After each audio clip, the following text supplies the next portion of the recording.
And I really believe we saved the Middle East. We saved not just Israel, we saved the Middle East. And it was proven by all those rockets that fired down upon you. Saudi Arabia got hit a lot. You all got hit, and nobody expected any missiles to be wasted. You would have thought they were only going at Israel. They weren't. As President of the United States, I would never allow the world's #1 state sponsor of terror to obtain a nuclear weapon. I said that for a long time. And I didn't. To defend America and our allies over the past 27 days, the U.S. Armed Forces, most powerful in the world, have been annihilating Iran's military capacity with force, precision, skill like the world has never seen. It was violence, actually, really violence. We're crushing Iran's currently as we speak. I just looked. We had another big day. We hit them. They don't know what's happening. Remember this. They lied about 3 days ago. I said, yeah, we're negotiating with Israel. We are not negotiating. They're being hit so hard. Anybody would be negotiating. They are negotiating. They're begging to make a deal. They're begging to make a deal. Turned out I was right. They were negotiating, which they admitted 2 days later. And in order to make up for their misstatement, they said, we're going to send you 8 ships of oil. And the following day I saw, this is 2 days ago, I saw on one of the networks, very strange, there were 8 ships of oil coming out of Iran. And then they actually said, we're going to add an extra 2. And they added an extra 2, so we had 10 ships. And then people realized we were actually negotiating. We're negotiating now, and it'd be great if we could do something, but they have to open it up. They have to open up the Strait of Hormuz, crushing Iran's weapons stockpiles, destroying their missiles and drone factories at levels nobody ever thought was possible, and turning their defense industrial base into nothing. Iran's navy is gone. It's all sunk at the bottom of the Gulf and elsewhere. Did you see the attack submarine that we have, one after one of their boats? It was called the Soleimani. It was the pride of their fleet. But this attack submarine goes like 60 miles an hour. I'd never saw anything. And it caught them in about 2 minutes. And that was the end of the Soleimani. Now, then they're 100% dead. They have 22 mine droppers. They go mine droppers. And the mine droppers, 22, all 22 are gone. So I guess they can drop mines, but they're going to have to take them out by a rowboat because they don't have any boats. Their Air Force is dead, totally, completely dead. It's out of business. No planes left at all. Their anti-aircraft and communications capabilities are totally dismantled and dead. And their leaders are all dead. Other than that, I think they're doing quite well. No, their leaders are dead. Their supreme leader is no longer supreme. He's dead. The son is either dead or in very bad shape because nobody's heard from him. I think he says, just keep me out of this. This is the only country where nobody wants to lead. There's nobody. Who would like to lead Iran?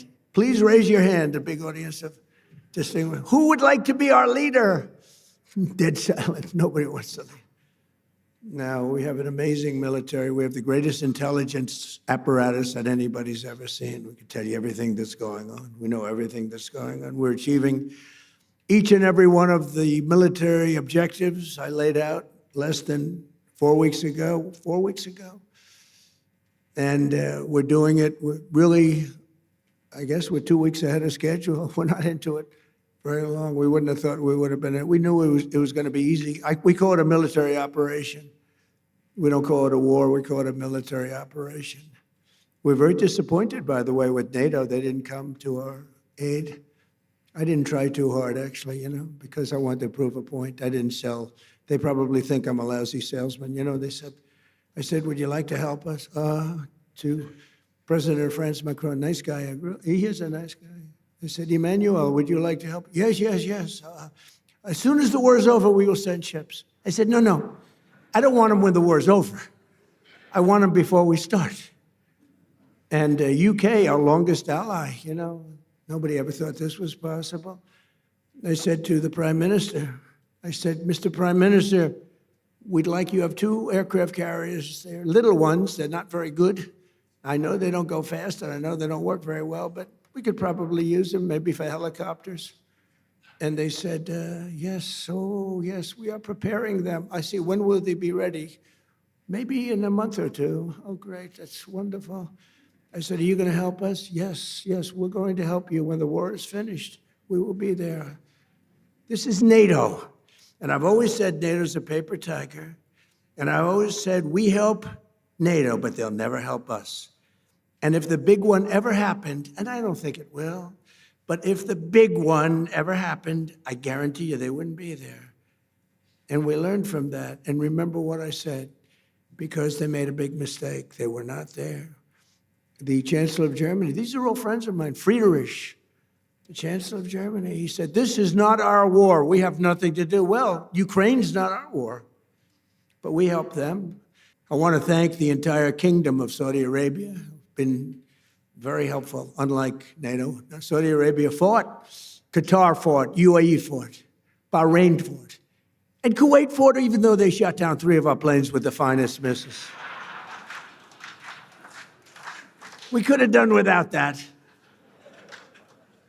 They didn't know they were our planes, but I wasn't disappointed with our allies in the Middle East and others. And others. We had tremendous support from countries that were not in the general area, but they were tremendously supportive. I think Turkey was fantastic, actually fantastic, and they stayed out of things that we asked them to, and he's a great leader. He's a great leader. And Indonesia was great. We had so many great, you learn who your friends are, really do. You learn who your friends are. And, but Indonesia, Turkey, and so many other countries, but the 5 were great. So the Middle East will be transformed, and the future of that region is never, I don't think it's ever looked brighter. You couldn't have, we did the Abraham Accords. I hope you're going to be getting into the Abraham Accords finally. Yeah, so will you please go back and explain? It's time now. Mohammed said, oh yes, as soon as we do this, as soon as we do that. I said, Mohammed, we did that. Oh, yes, but we have a couple of other things. It's now time. We've now taken them out, and they are out bigly. We got to get into the Abraham Accords. And we hope all of the countries are going to be in the Abraham Accords.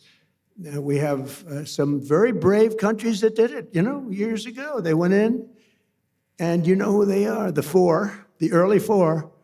And they did a great thing in doing it, and it was great for them also economically.